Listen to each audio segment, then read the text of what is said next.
I-O-H. Oh, that's great enthusiasm. Thank you so much. My cup is so full, and I cannot tell you how much it means. Some of our alums drove from Florida to come and be here with me today. We have the best alums on the planet, so thank you. And one of my best friends, who's dean at Penn State, came here with her husband. Liz Madigan, the CEO for Sigma International, is here. So many people. Bruce McFerrin, Anil, Dina, it just warms my heart. And I'm going to try to get through this without a lot of tears because it is an emotional day for me, truly, but a happy one. The best time to pass the leadership baton is in a position of strength, not weakness. And this college certainly is. And we have so much to celebrate tonight. When Courtney Shaw, my absolutely spectacular senior director of advancement, came to me and said, "Would you please do a last lecture?" My mind raced back to 2007, Randy Pausch's last lecture.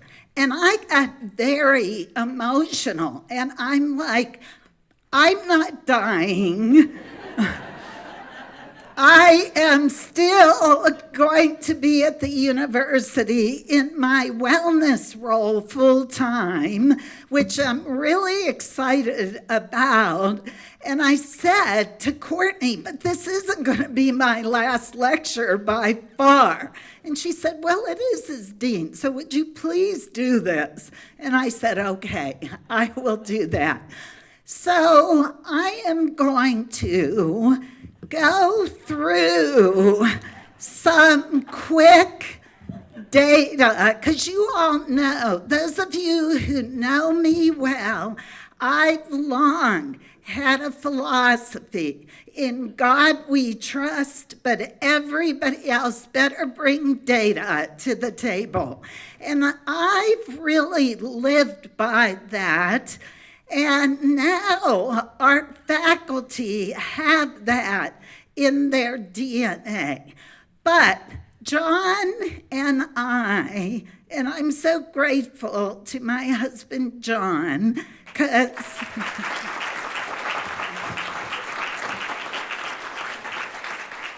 because he left sunny Arizona, which he really didn't want to come to cloudy Columbus, but he was willing to do that for me and my career.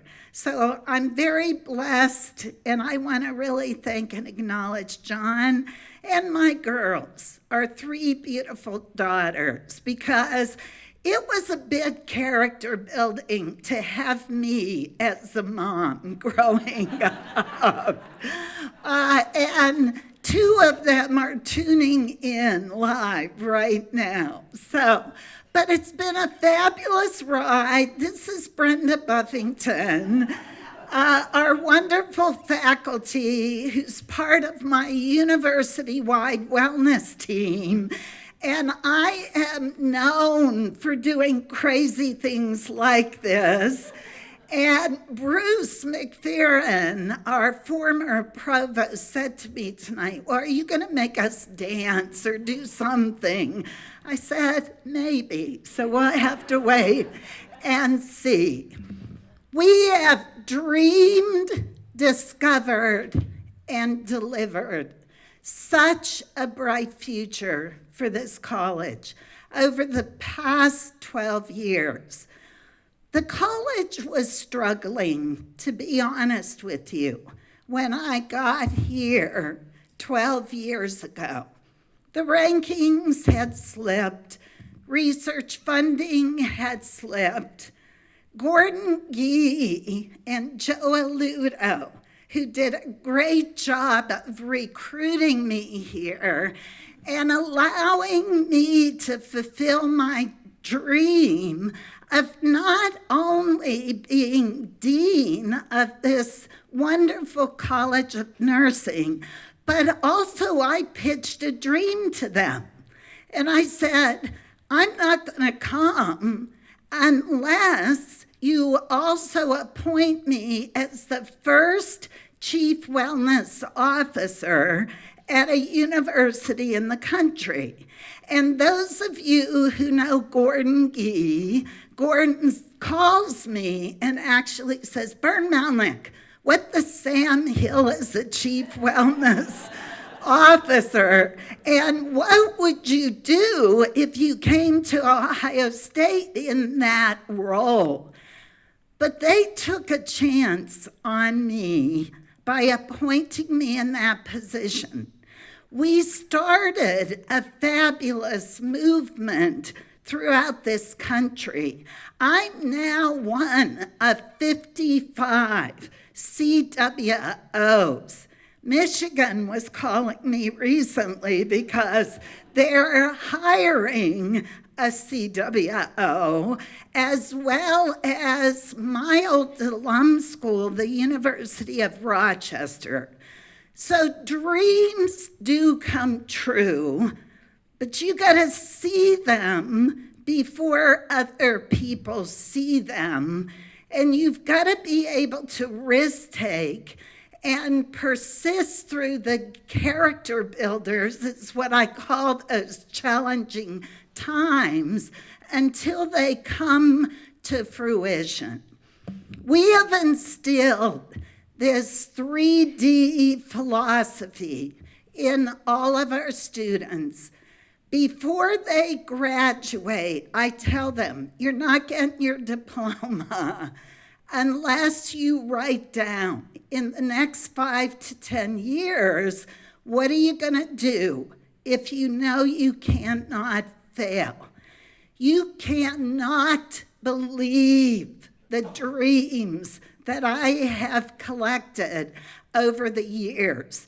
The best one I ever got was from a psychiatric NP student who said, I want your job in 10 years. I said, all right, that's the way to dream big. But another student, a baccalaureate grad of ours this May, got all teary with me and said, Bern, you don't know how meaningful it's been for me for you to be transparent and share your story about growing up in a small little coal mining town. But what you've done inspired me to believe I could do things bigger than I ever dreamed possible. And he said, Bern, I'm going to Duke for my DNP. But it's stories like that. I could keep you here for 24 hours sharing just those fabulous stories. A lot of leaders miss the point. They think, oh, that dream thing is way too warm and fuzzy. That dream, what are you talking? That dream, you're constantly talking about the dream. But nothing happens unless first a dream. I had a dream for this new building the second I walked in Newton Hall 12 years ago. And that dream has come true because we have this beautiful building. And thanks to our fabulous donors, this building is entirely paid for, which is fantastic. So There's our baccalaureate honors students from this past May's convocation. And I started a tradition some years ago to give them a silver coin. And it has our college's insignia on it with live well and dream, discover, and deliver. So they never forget those 3 keys to success. So there's where we were in those years on certain U.S. News and World Report rankings. Today, we're about in the top 10, top 15 in the country. And there's over 800 colleges of nursing in the country. And I really want to give kudos. I recruited such a fantastic senior academic dean from North Dakota, Cindy Anderson, about 10 years ago, and convinced her to join us here at Ohio State. And Cindy and Margaret Graham, who had been my fabulous vice dean for a good 8.5 years, we pinky sweared we'd stick it out together. And I'm so appreciative, really, for Cindy, but her academic deans, assistant deans as well, Wendy Bowles and Christy Browning. But we are so proud of those rankings. Rankings aren't everything, but they are important because they draw good students, good faculty to the college. We're disrupting nursing education. I always say to our faculty and students, what are we going to be the first at in the country? The first, because we have to be thought leaders. And we've got to differentiate this college from every other college of nursing in the country. Well, Mike Ackerman, who directs our Center for Healthcare Leadership and Innovation, Mike, stick up your hand there so people. Mike and I go back almost 30 years, Mike, do you think now? We were together at Rochester, New York, and we just happened to reconnect, and I said, Mike, how would you like to be a Buckeye? Well, what do you have for me, Bern? But Mike and Wendy actually just got a nice $1.5 million grant to disrupt nursing education with virtual reality and artificial intelligence. I mean, they are doing some fantastic work. And about 4.5 years ago, I went to Cindy and a bunch of our faculty, and I said, you know what? We have a gap in nursing. We have a PhD for people who want to be rigorous researchers. We have a doctor of nursing practice for people who want to be expert, evidence-based clinicians. But we have a gap in education. So what do you all think about us developing the first Doctor of Nursing education program in the country? Now, they know me well, so they didn't look at me like people do with 3 heads when I put those kind of dreams out there. They said, yes, you're right. The country needs this. We've got to do it.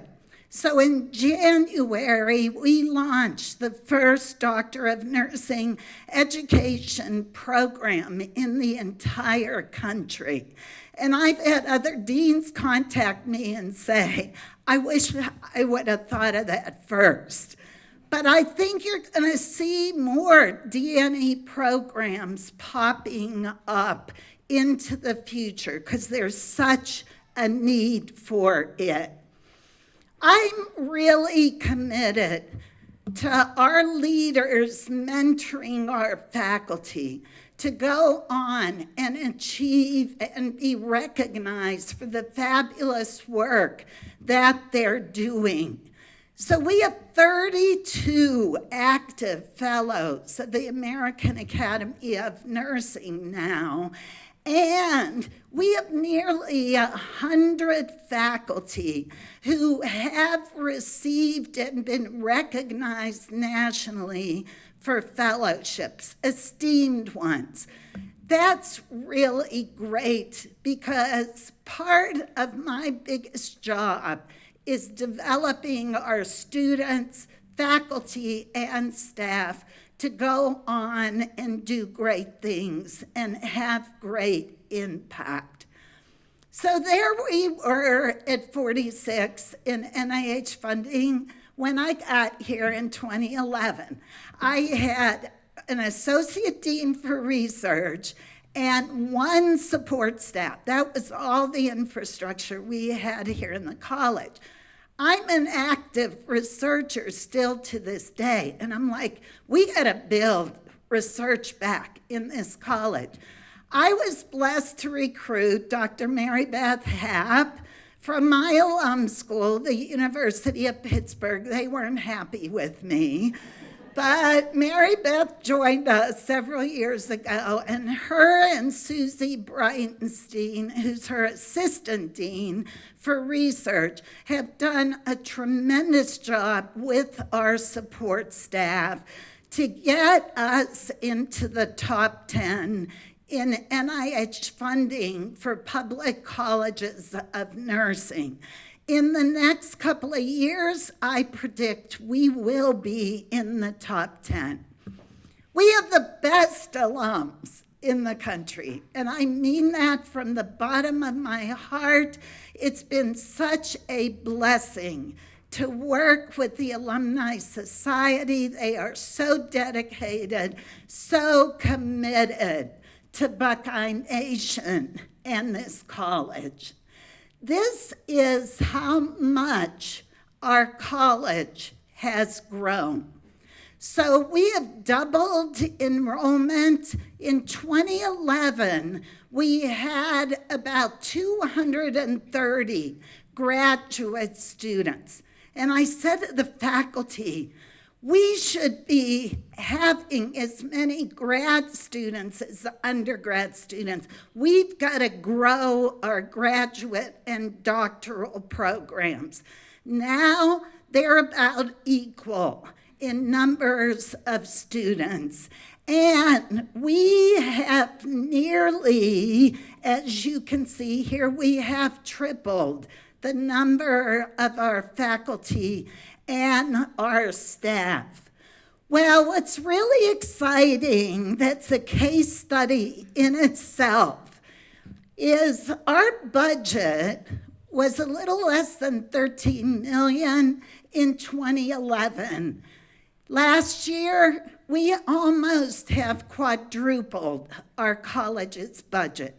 And that is a testimony to the fabulous faculty and staff that we have here who dream big, are willing to risk take, and persist through those character builders.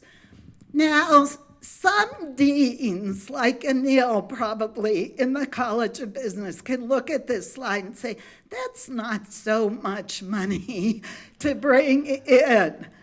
But for a public college of nursing, this is phenomenal support. And again, those of you who contribute to our college, I cannot thank you enough. Because this $66 million that Courtney, her fabulous team, and I have been able to raise over the past years supports so many crucial initiatives and students in our college. We have an endowed, and the Pitzer family is fantastic. they endowed our wonderful Martha S. Pitzer Center for Women, Children, and Youth that's led by Dr. Karen Patricia Williams. We had the largest gift ever in our college, $6.5 million from the Helene Fold Health Trust. It only took me 10 trips to New York City pitching this dream for a National Institute for Evidence-Based Practice before the trustee said, Bern, how much money would you need to launch this? And the biggest gift they ever gave was $6 million.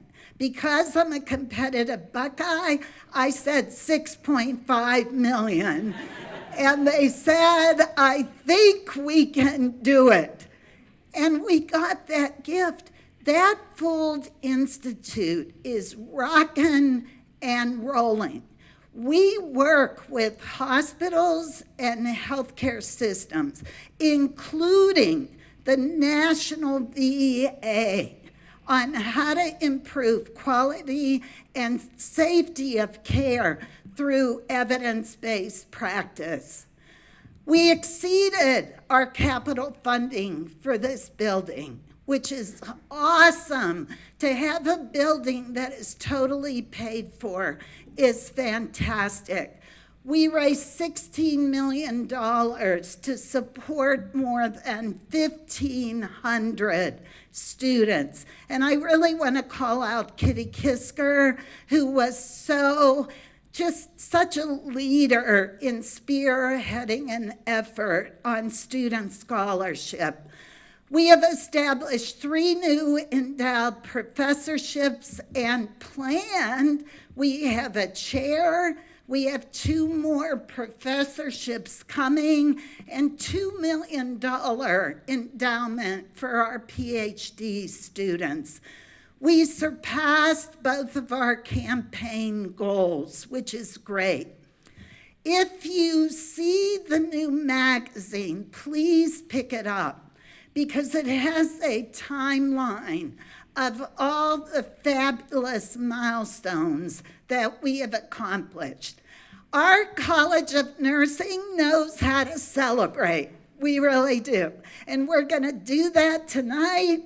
Courtney brought back a fabulous band that I really liked. And on the way in, they said, Bern, you got to come up and sing with us again. I said, okay, I will do that. This building is the first well-certified building at Ohio State.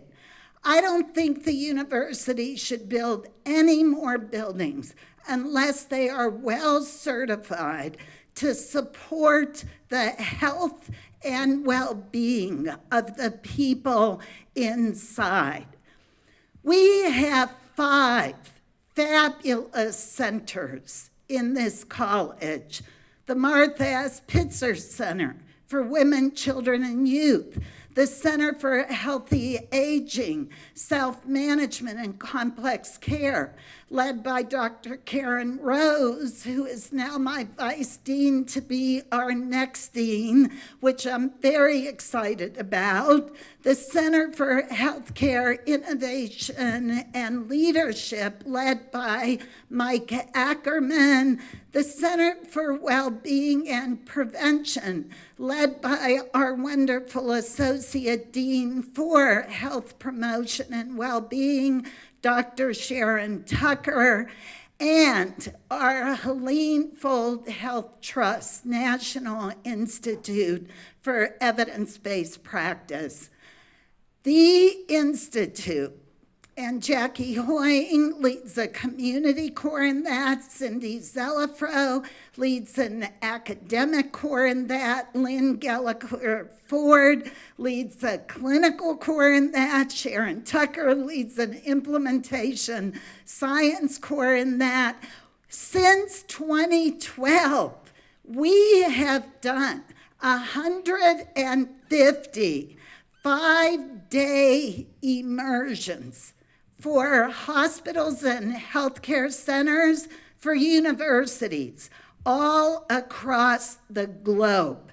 This institute is internationally renowned. We started the first certification in evidence-based practice. We started the first national DNP, postdoctoral fellowship in the country.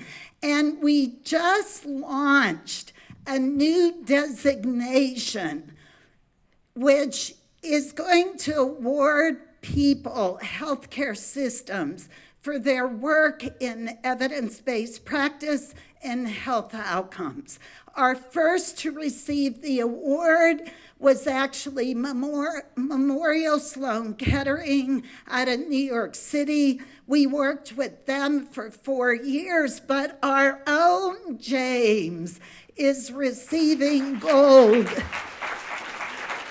certification at our summit.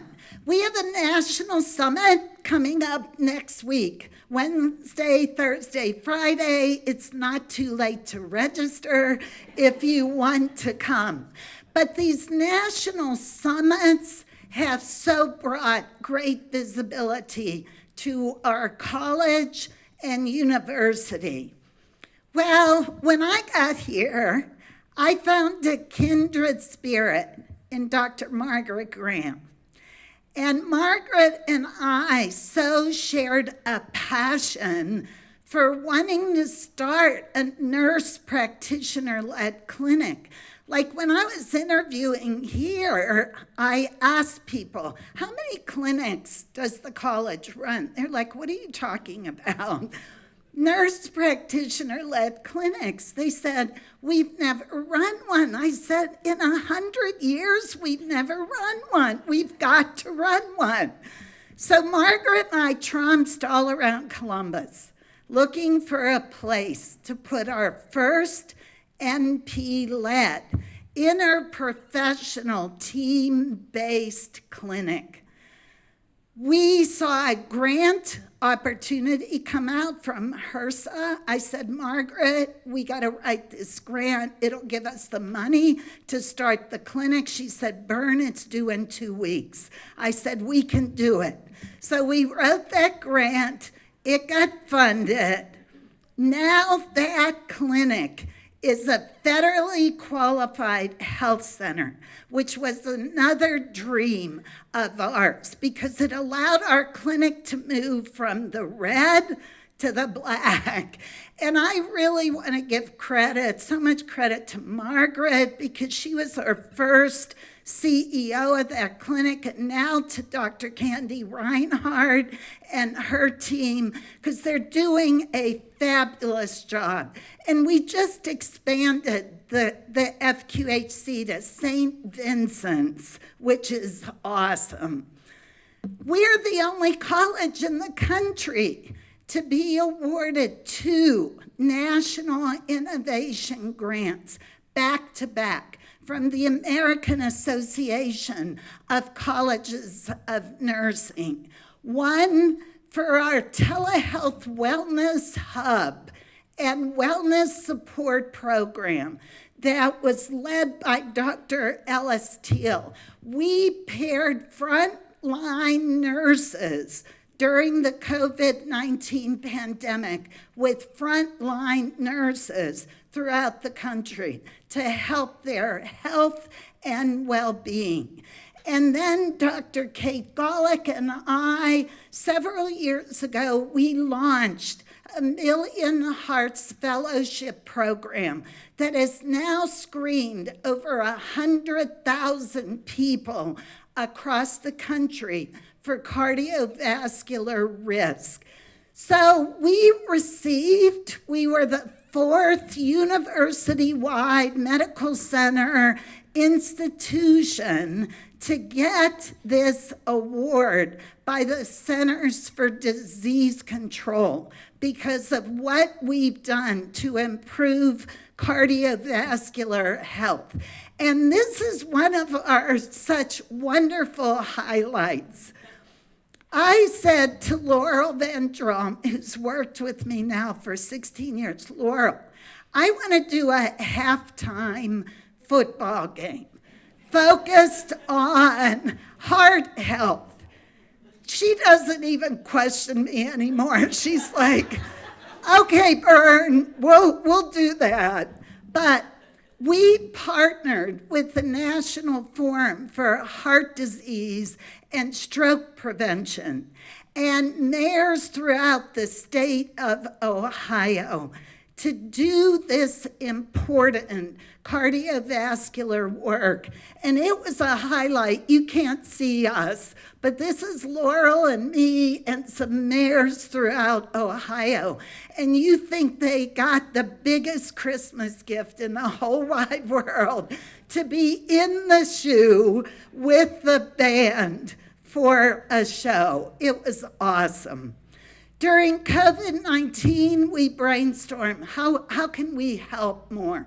Our students went out with our faculty, administered tons of immunizations during the pandemic. Our national brand reputation has so grown. A lot of that is due to the fabulous work that our faculty do, but it's also due to my wonderful senior director, Phil Sagan, who, most recently called the Today Show and said, how would you like to cover some research that our faculty have done on working parent burnout? They did. They came for 6 hours to Columbus to film us, and we got a 6-minute segment on the Today Show. But you see Jackie laying up there too. I mean, the media placements that we have gotten, that's really important to create that national brand image for our college. And here's what I'm really excited about. After a 15-year relationship with Johnson & Johnson Corporation, I have pitched them so many proposals for our college. They haven't funded one. But in September, I get a call from one of the vice presidents, and they said, Bern, there's been nothing but negative coming out in the media about nursing during the pandemic. Negative in terms of the burnout, the depression, the suicides. We want to support a TV documentary series that's going to be positive.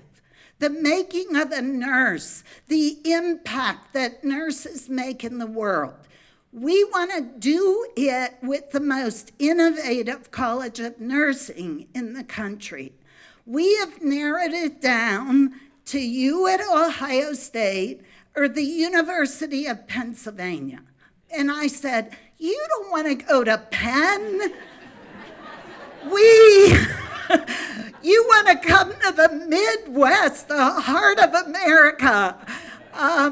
We are so innovative here. So the producer produced the Fauci documentary. That's Janet Tobias. She's doing this. So they came in November for 3 days, and they went to Penn for 3 days.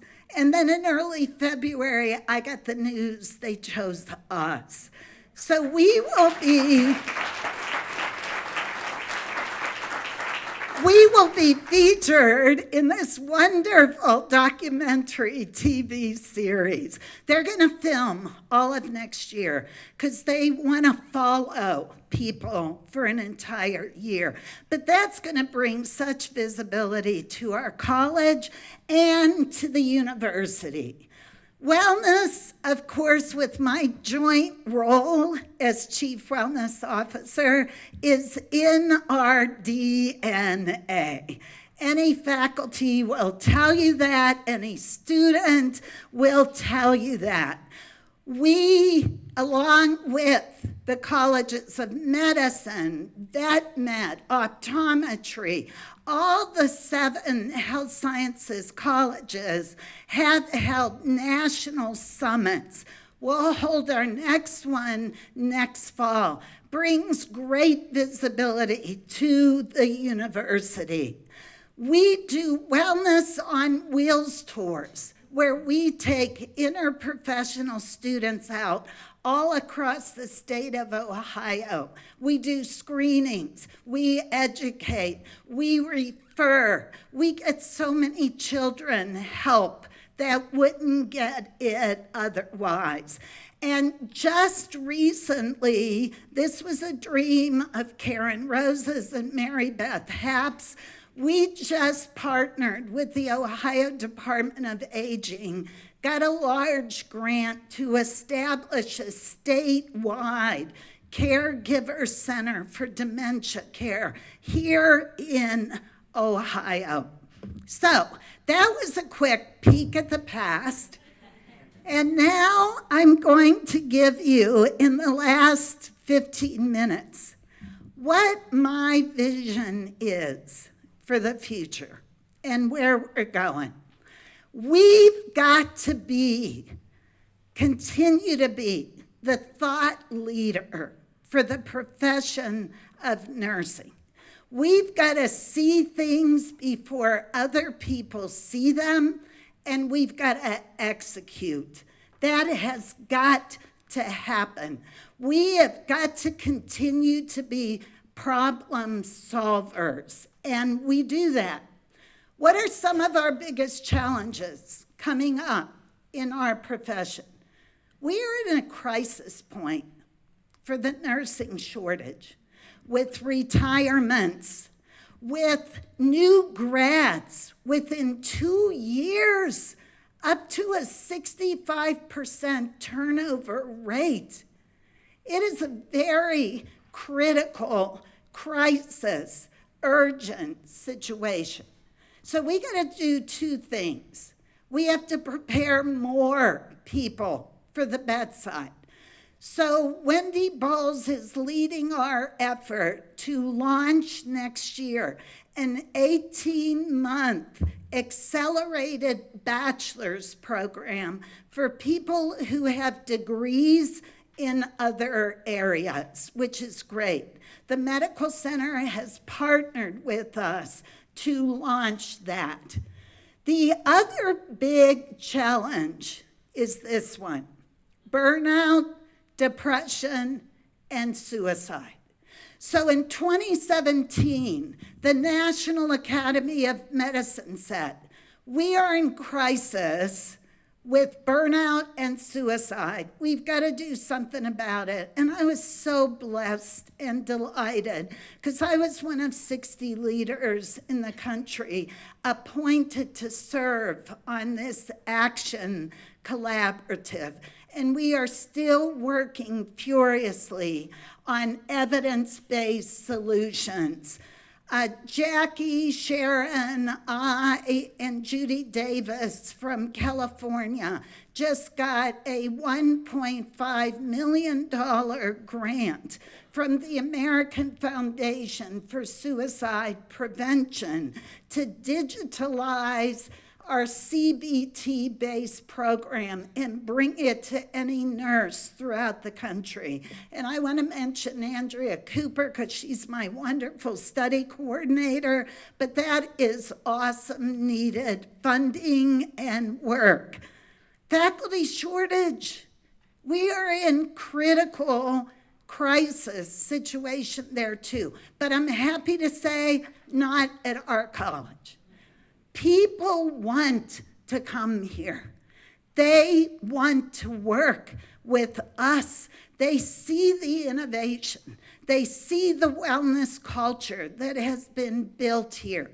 We do not have a faculty shortage here. And next year, we're ready to launch our CRNA program. So we just went through an accreditation visit very successfully. One of our alums, John Welch, 4 years ago, I said to him, John, what's your dream? Next 5 years, what are you going to do if you can't fail? He said, I'd start a CRNA program for you, Bern. I said, let's do it. So that's coming to fruition. Our DNE program is filling a void nationally. We enrolled 21 students after a 1-month advertisement that this new program started. I talked to Tara O'Brien this morning. She co-directs the program with Tara King. She said, Bern, we offered admission to 35 more for August. So that's fantastic. We've got a physician shortage too. So how can we bring better access to care? It's with nurse practitioners. That's how. So we continue to grow our nurse practitioner programs, but everybody, we have to get full scope of autonomous practice in Ohio. We will always be great collaborators with our physicians, but we gotta get full practice authority. We cannot be the 49th state like we were for prescriptive privileges. We have got to make this happen because the evidence shows the states in which NPs have full practice authority, their population health outcomes are so much, much better. And then we've got to continue to expand our NP-led practices. This isn't going away. AI, virtual reality. So the more we can stay on top, out front in that, the better. We still are a sick, crisis care oriented healthcare system in this country. We will always need great sick and crisis care. But unless we flip the paradigm to one more of wellness and prevention, it's going to take us decades to see improvement. We have a mental health pandemic coming out of the COVID-19 pandemic. Healthcare claims for depression and anxiety are up triple-fold. 25% of 18 to 24-year-olds have considered killing themselves since the pandemic began. That's a lot of our population here at the university.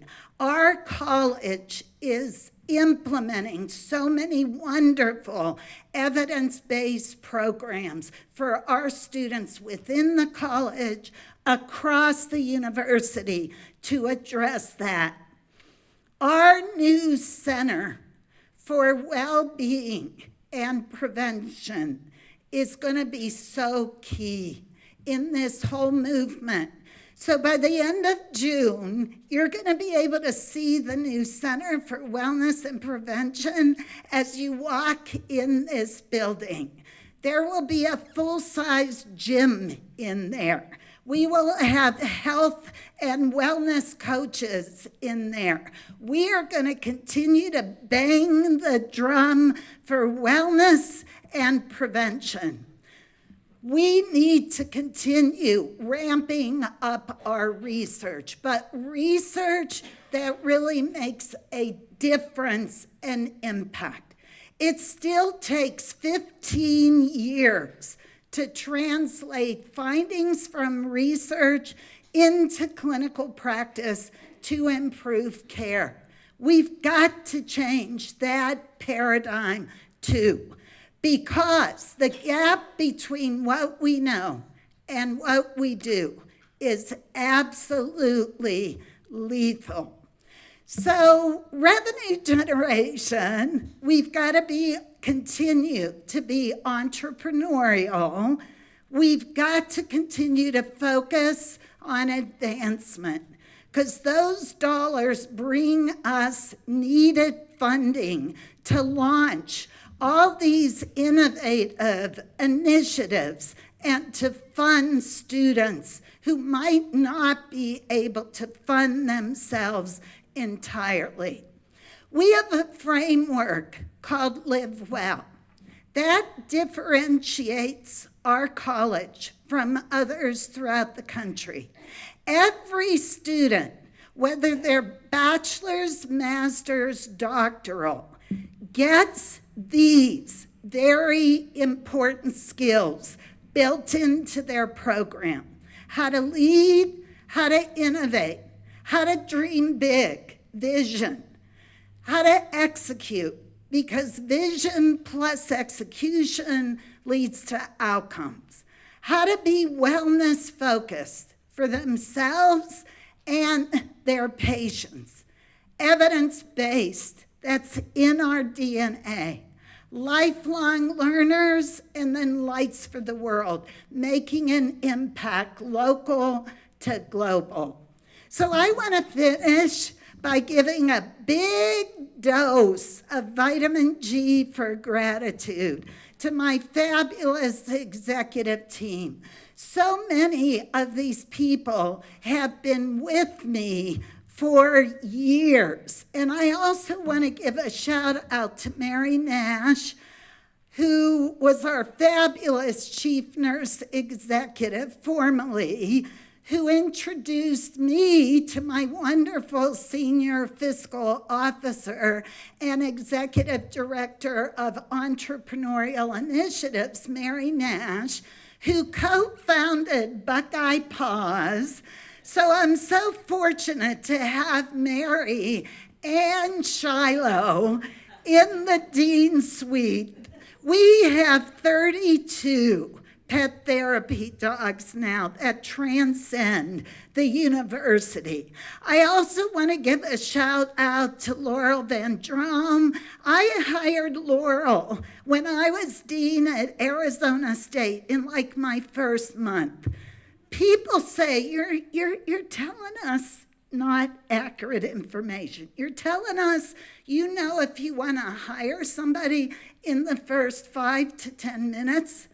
Absolutely. And it's worked. I'd say 98% of the time, which isn't bad statistics, really. But Laurel's been my chief of strategic partnerships and has done an amazing job. I want to also give a shout out to Lauren Wald, who was our assistant dean for research for several years before he joined the College of Medicine. No hard feelings there, Lauren, whatsoever at all. And I really want to thank all of you for everything you do, your commitment, your support for this college. I will tell you, it has meant the world to me and to our college. I am so deeply blessed with all of you. And this isn't my final lecture. People are going to hear a lot more from me because I'm staying on more full-time in my wellness role at the university. But I want to thank my husband, John, who, by the way, just finished his executive MBA. And I just gave him his diploma in the shoe. But one of the happiest days of my life was giving our daughter, Kaylin, she's our youngest, her veterinary medical degree with our fabulous dean of vet med, my wonderful colleague and friend, Rustin Moore. So,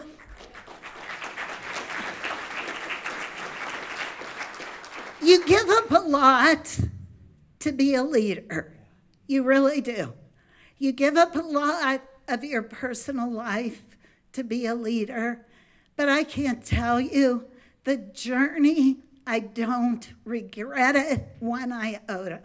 I have loved every minute of being dean of this fabulous College of Nursing. Our future is so very bright. And we are going to continue to dream, discover, and deliver a healthier world. Thank you so much for being here today.